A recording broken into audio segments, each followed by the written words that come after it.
with some news on border measures. As of February 15th, when you return to Canada through a land border, you'll need to show a 72-hour PCR test, just like for air travel.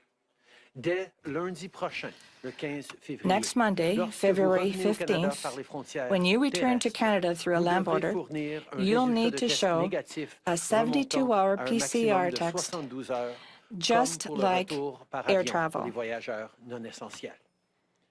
Today, I also have some news to share on vaccines. This week, tens of thousands of Pfizer vaccine doses will be delivered to Canada. This is good news for so many people who will be getting their dose.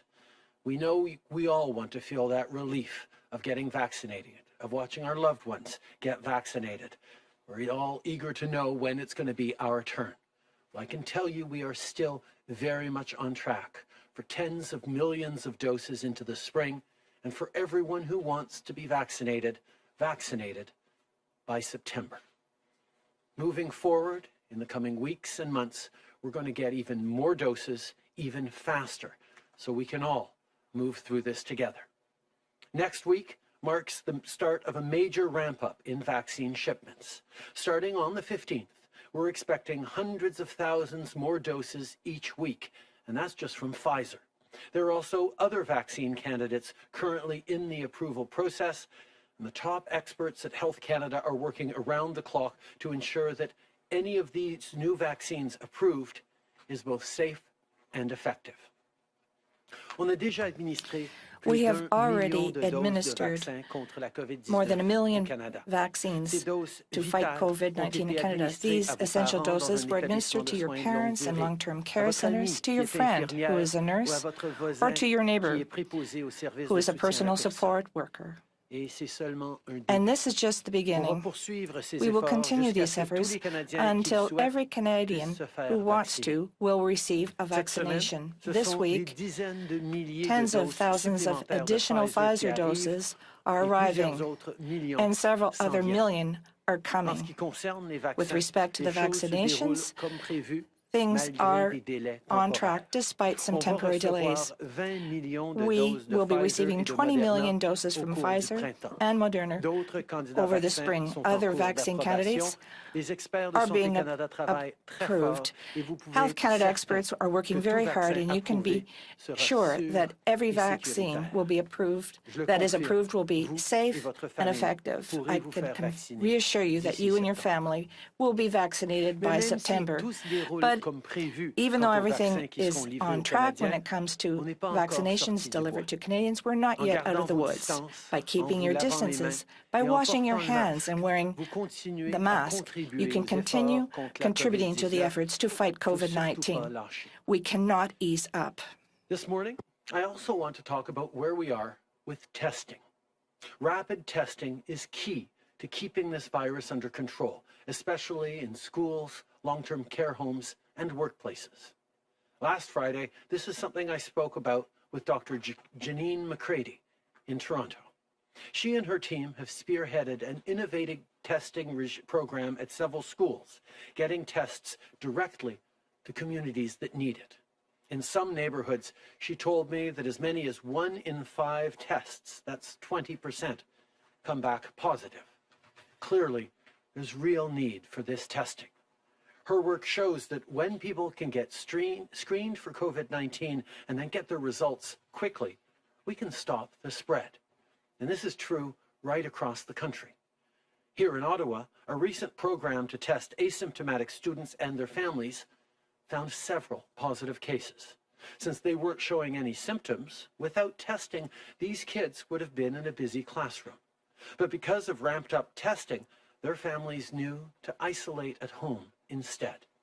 Testing widely and often reduces transmission. That keeps cases down, and it keeps people safe. Our government has sent 19.6 million rapid tests to the provinces and territories, with more on the way. We all want to see cases go down. We know that these tests can make a difference. Tests must be deployed. They can't be allowed to expire. And testing, like more contact tracing and vaccines, are going to be an essential part of the months forward as we get past this virus and this pandemic as quickly as possible. We all need to keep working together on all these different aspects to make sure we get through the summer in right form. In addition to talking about the need to use rapid testing during our regular meetings with premiers, we're now working with the private sector to deploy these tests in the workplace throughout the country. Testing is effective, and we want to ensure that the rapid tests are used. These essential tools will help us get through the months of winter and go into the spring mass vaccination period in the best condition possible. As Canadians, we all look forward to spring this year more than ever. But I know we can all agree that there's one part of the season nobody likes: tax filing. Even so, it's important to file your taxes so you get things like the Canada Child Benefit, the Work From Home deduction, and the Climate Action Incentive. These benefits and credits can really help, especially after such a tough year. So that's what you should be able to focus on. Right now, I don't want you to have to worry about what you may owe in taxes. That's why we're providing 1 year without interest on certain 2020 tax debt, giving people more flexibility to repay amounts owing from last year. If you received federal emergency benefits, like the CERB, and you made up to $75,000 in taxable income, you will not have to pay interest on 2020 tax debt until April of next year. Our priority is ensuring that you and your family get through this pandemic and back on your feet. This past year has been quite difficult for those who have lost their jobs or those who have had their hours reduced. We want you to get back on your feet without having to worry about the tax you need to pay. Last year, more than 8 million people applied for the CERB to pay for their rent and put food on the table. I know that some individuals have pointed out some inaccuracies in the information pertaining to the net and gross income requirements to get the CERB, but we're going to clarify the question. People who applied for the benefit based on their gross income rather than on their net income will not have to return the payments that were paid to them, providing that their application also respects the other eligibility criteria. For people who accessed CERB based on their gross income instead of their net income, as long as you meet the other eligibility criteria, you will not have to return those CERB payments. When we rolled out CERB last March, it was because people needed help in the face of a global, once-in-a-generation crisis. Well, the pandemic isn't yet over, so neither is our support.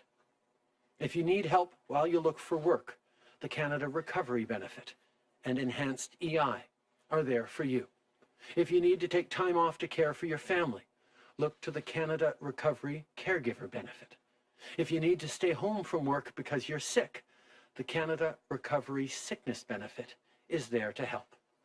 And if you need support on payroll for your employees or costs for your businesses, the wage subsidy and business loans are made for you. It's not easy to run a business from home or adapt to new public health rules. Yesterday, I spoke with Karen and Fahie. They're two young Black entrepreneurs who have big plans. Karen showed me her photography studio and talked about the great work she's doing supporting Black-owned businesses and products, and her excitement about moving forward to a bricks-and-mortar storefront as we move through this pandemic. But right now, she's all online. And Fahie talked to me about the costs of shipping coffee across the country and his excitement about building his business and also moving towards opening a coffee shop once we get through this pandemic as well. They all have big plans. And for all the young entrepreneurs across the country, all the entrepreneurs who are looking to go digital, to change their way of doing things, to grow through this pandemic and beyond, know that we are there to help you get through the hurdles and barriers in your way and create success not just for you, but for employees, for community, and for our whole economy. We're here to support Canadian business owners, from training on e-commerce to targeted initiatives like the Black Entrepreneurship Program and the Women Entrepreneurship Strategy. Because no matter who you are, an entrepreneur, a worker, a parent, we've got your back. This pandemic is not easy for anyone. Moreover, winter can make this all seem more difficult. During February, sometimes we have the impression that spring will never come. It's normal. It's understandable that we not feel that we're in top shape, but don't forget, we do have resources to help you. And moreover, this Thursday, this is the National 211 Day, which reminds us that everyone has access to a confidential distress line, toll-free, by dialing 211, whether you need help for mental health or if you need information about community services. Don't hesitate to dial the number. The service is provided 24 hours every day in 150 languages. The agents at the other end of the line will help you find the proper resources. You're not alone. So please, ask for help. Take care of yourself. Before I close, I'd like to take a moment to recognize a great public servant, Ian Shugart, the Clerk of the Privy Council. Ian has been an extraordinary leader through this public health crisis. He's leading the public service in tremendous efforts and supports to get Canadians through this pandemic. And as he faces health challenges, I want him to know that we're all pulling for him. Merci beaucoup tout le monde. Thank you, everyone. Thank you, Prime Minister. Starting with the phone today. Opératrice, une question, une sous-question. C'est à vous. Thank you. The first question, Althea Raj, HuffPost Canada. Your line is open. Good morning, Prime Minister. Your government has responded to several whistleblowers who broke the law by leaking information to the public about what was happening in places such as Rideau Hall and in some long-term care homes. I don't think most Canadians realize that the whistleblowing law actually prevents whistleblowers from speaking publicly, that if they talk to journalists to flag wrongdoing, they can be fired for doing that, and that that is legal.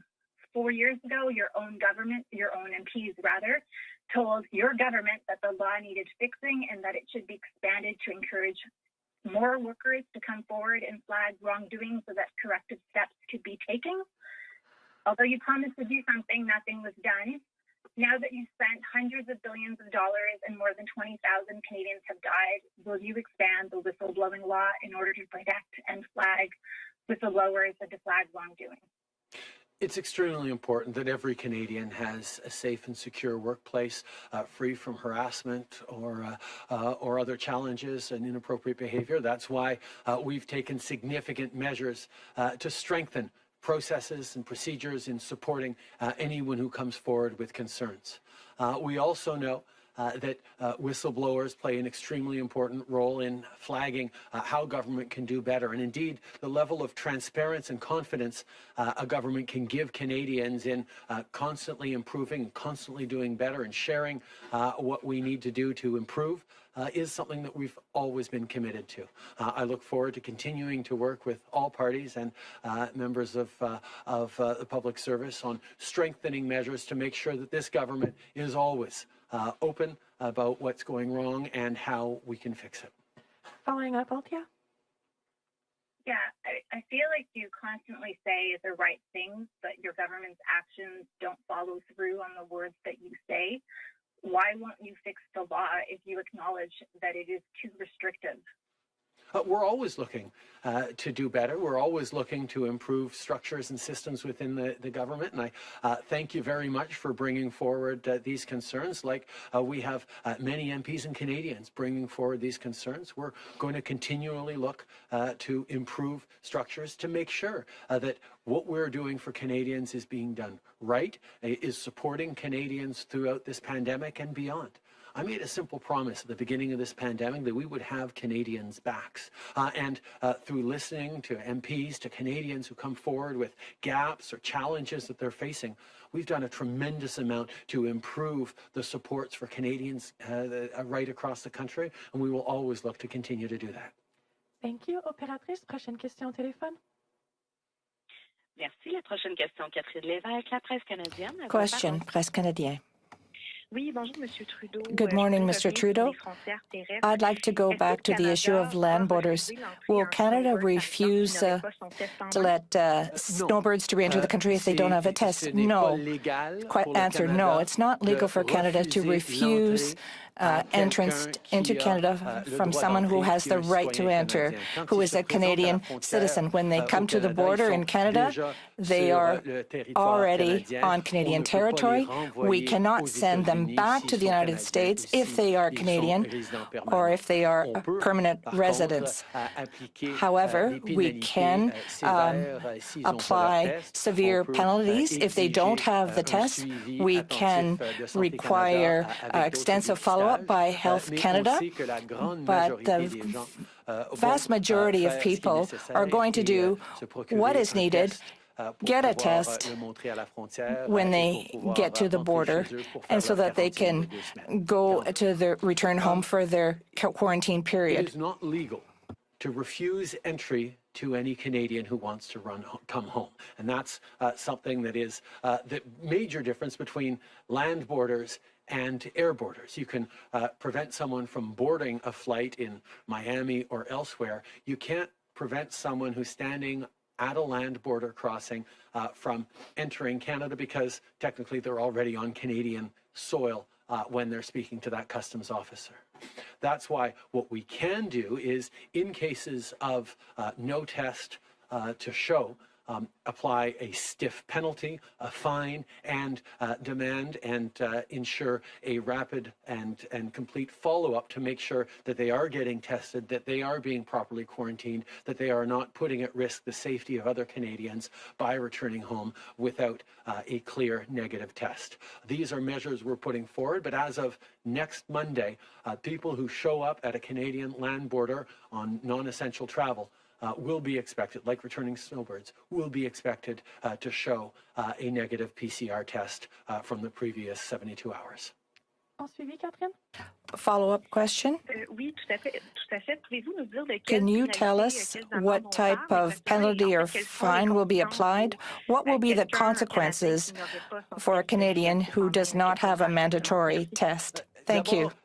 First of all, we need to understand that non-essential workers who take the plane represent about 15% of travelers who are coming back into Canada by plane, but the non-essential workers through our land borders represent about 5% of the people.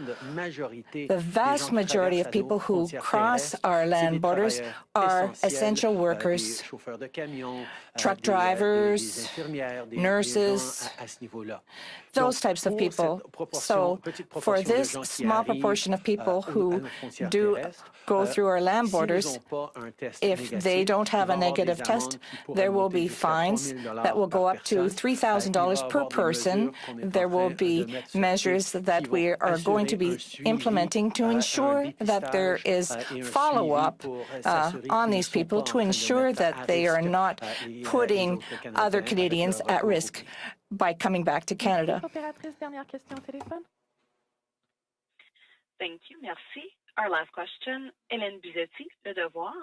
Le Devoir, question. Good morning, Mr. Trudeau. You said that we could be dealing with fines up to $3,000 per person. Do you think that these travelers will be put into supervised hotels? And why don't we have any dates set? When people come to an airport, when they arrive back here in Canada from overseas or abroad,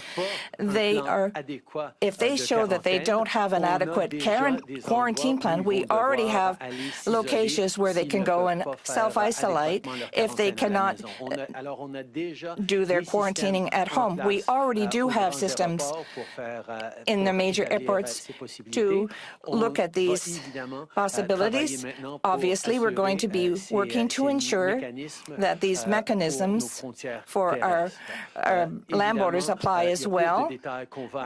We will be announcing further measures at one point, but I would wanted to give people advance notice, telling them that as of next Monday, if you cross a land border and you're going to have to show that you have a negative PC test. As for the other measures, including the measures in the airports, we will be making further announcements in the next few days. We are ensuring that Canadians are going to be well protected. Follow-up question, going back to this CERB issue and the fact that people don't have to reimburse. A lot of people said that right at the outset, they didn't apply for the CERB because they had understood the rules correctly. They did understand about the gross and net income requirements. Do you feel that these people are going to be treated unfairly, in fact, that they didn't apply for a CERB? There will be no retroactive measures. We're here to help people who made a mistake because of a lack of clear instructions. We don't want to compel them to reimburse, and we have introduced a wide range of benefits to help people out, but our eligibility criteria were set for those specific reasons. Mike Blanchfield, Canadian Press. I want to ask about, get some thoughts on vaccine nationalism from you, that concept. The U.S. has invoked its Emergency Defense Act. Europe is reportedly putting some strict controls over the export of certain vaccine ingredients. This obviously has implications for Canada and our supply. I mean, how can these actions not have a negative impact on the flow of vaccines to Canada? What can you say to Canadians who might be wondering about this? We worked very hard from the very beginning of this pandemic to secure a diverse portfolio of vaccines for Canadians because we knew there would be challenges. We saw challenges in the spring around PPE and the competition internationally for that, we would be well advised to ensure both a diversity of origins and sources and types of potential vaccines, as well as sufficient doses to ensure that we would be able to cover all Canadians in various different configurations, depending on which companies landed effective vaccines first. Obviously, we continue to work with partners around the world. We understand the pressure that every government is feeling to vaccine as many of their citizens as quickly as possible. We're certainly working every single day and night, to make sure we're getting as many doses for Canadians as possible, and we'll continue to. And indeed, we're going to see millions of doses arriving in the coming weeks and tens of millions in the coming months. At the same time, we all know that we don't get through this pandemic anywhere until we get through it everywhere. It is a global pandemic, and that's why Canada, while at the same time as we are procuring vaccines for Canadians in a priority way, we are also participating fully in initiatives like COVAX and other international initiatives to ensure that we are supporting the developing world who need access to vaccines as well. Glenn McGregor, CTV News. Prime Minister, Toronto's top public health officer has said we're entering a new pandemic now because of the emergence in the province of variants from South Africa, Brazil, and the UK. And yet the Premier is moving ahead with economic reopening, starting even this week. Asking you not as a Prime Minister, but as a resident of Ontario who sends his kids to school here, are you comfortable with that decision to begin reopening now when we're still facing all these variants and potentially a third wave? I think we're all worried about the arrival of new variants and the impact that that could have, even as we are working hard to get everyone vaccinated as quickly as possible. There are real questions about what the impacts these variants will have, both on the spread of COVID-19 and on the impact of the vaccines. That's why while we work on vaccinating people as quickly as possible, we also need to add to that public health measures, which means restrictions in many cases, but also means things like contact tracing, means things like using the app and expanding it to use QR codes, moving forward on rapid testing very efficiently so that wherever we see outbreaks, we're able to isolate those and respond quickly. We're going to need to be extremely nimble as we move forward on a reality of new variants that's going to require all of us to continue working together, to continue working to get vaccines in as quickly as possible, but also making sure we're keeping up to date on the testing, the contact tracing, and everything each of us individually can do to keep ourselves and our loved ones safe. Steve Chase with the Globe and Mail. I have a question about the reporting we did about this company, which is operates the Visa Application Center for Canada in Beijing. It's actually owned by the Beijing Police, the Public Security Bureau. Now, this Public Security Bureau, of course, has quite a reputation. It's been accused of torture by human rights critics. But more importantly, what will you do about this? Will you allow this to continue? And what would you tell Chinese nationals seeking to escape China about the safety of applying for a Canadian visa at a visa application center run by the Beijing Police? First of all, we take the security of all applicants and the privacy of all applicants extremely seriously. And when we contracted out with a global company that does visa services around the world, we ensure that it is able to keep Canadians and applicants' data private and secure. Indeed, when they further subcontract to local offices and local companies, that is something that we continue to demand. But in the case of this particular local office, I can tell you that a number of other countries also use this local company, including Great Britain and New Zealand, who are both our Five Eyes companies, Five Eyes allies. We of course, take these reports extremely seriously, and I've asked the ministers involved to follow up and ensure that we can guarantee the safety and integrity of our visa systems for all applicants. Hi, Prime Minister. Tom Perry, CBC. We've heard some reports out of Calgary about travelers being kept in quarantine hotels, not getting enough food, being denied medical access. I'm wondering what you think about that. Are you worried that these kind of reports feed into conspiracy theories about government internment camps, things like that? And also, how do you ensure Canadians, as you move to set up this 3-day quarantine, that they're not going to be essentially held in prison? I think it's extremely important to make a clear distinction that these aren't detentions. These are medically based isolations. On the 3-day quarantine, for example, that is the average time for a PCR test to be returned. It's the expected amount of time in which a returning traveler might have to stay in the approved local airport hotel. But indeed, if it only takes 24 hours to get that PCR test back and it comes back negative, they are going to be free to go home and continue their quarantine as mandated at home. We are not detaining people. These are public health measures that are necessary to ensure that we are keeping Canadians safe, particularly given the arrival of new variants in Canada and extensively around the world. We need to do everything we need to keep people safe.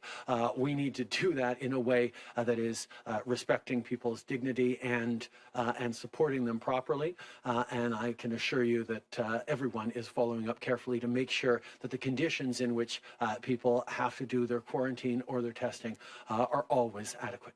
En français, s'il vous plaît, Monsieur Trudeau. I think it's important to understand that the measures we have implemented, such as the 3-day wait period for test results, this is not a punition, punishment. These people are not in detention. They have to isolate until they get test results. Normally, it takes about 3 days to get results, but should the person receive results after 1 or 2 days, they're free to go back to their homes, to continue their quarantine with follow-up. But we're not there to detain people. We are there to ensure that the public health regulations are followed and that everyone is kept safely. I can assure you that Health Canada and the Public Health Agency of Canada view the need to treat everyone with dignity, and we will always provide follow-up to ensure that this is the case. Radio-Canada, question. With respect to the CERB, you're going to give people more time to pay back these benefits, but this was emergency relief for people who were in need. Just by delaying this reimbursement, do you think that will help? Do you think we'd be better off just canceling it? For those who are the most vulnerable, the most in need, they won't have much taxes to pay anyway. The CERB was not put in place for people who were the most vulnerable. A lot of people applied for CERB, and they will have the means to pay taxes in the months that lie ahead. We are always worried about equity for everyone, and we want to take ability to pay into consideration. But a lot of people applied for CERB. That's understandable. Some people will be paying taxes on it. Same thing for employment insurance. Obviously, we put forward measures to help people who are in difficult situations, and the CERB is there to help. Was there to help people who were facing no revenue coming in because of the pandemic, and that was extremely important at that moment. But the CERB wasn't only taken up by low-income Canadians. Obviously, if you're extremely low income and you took the CERB, you're unlikely to be having to pay much in the way of taxes come tax time. But for many people who took the CERB because they needed it in the moment, but then went on to get back to their job, back to work, and are in the income range where they're used to paying their fair share of taxes, the CERB will be taxed. It's about making sure that it's fair for everyone. We tax revenue, we tax income related to employment insurance, for example. The CERB is there as a income replacement measure. Some people will not have to pay taxes on it if their income is low enough. Many others will need to pay their share of taxes. That's just how our system works. But we are giving an amnesty on people on the interest payments on repaying their CERB taxes, because we know that we're still going on in this pandemic, and it's a tough time for everyone, and we want to be able to support people as best we can. Prime Minister Michael Couture with Global National. On the allegations facing General Jonathan Vance, the Office of Defence Minister Harjit Sajjan says it notified the Privy Council office of concerns about Vance's alleged behavior. So first I wanted to know, is that enough? And Canadians want to know what you knew. Did Defence Minister Sajjan at any point raise concerns with you about General Vance's behavior towards female subordinates? And I think Canadians just want to know what you knew. First of all, Canadians know that everyone, whether they're in the armed forces or working for the Canadian government or in any workplace across the country, deserves to be in a safe workplace, free from harassment or in unacceptable actions. That is something that we take very, very seriously as a government, which is why we've brought in strengthened processes over the past number of years and have absolutely no tolerance for these sorts of behaviors. We have brought in place procedures that need to be followed and needed to be followed in these cases. And we are very pleased that there is going to be a review going on to ensure that every step of the way the right processes were followed. That's something that will be looked at right now, but I can assure you that we've always taken these very seriously and ensured that those proper steps are followed. Thank you, Prime Minister. C'est ce qui met fin à la conférence de presse d'aujourd'hui. Merci tout le monde. Thank you, everyone.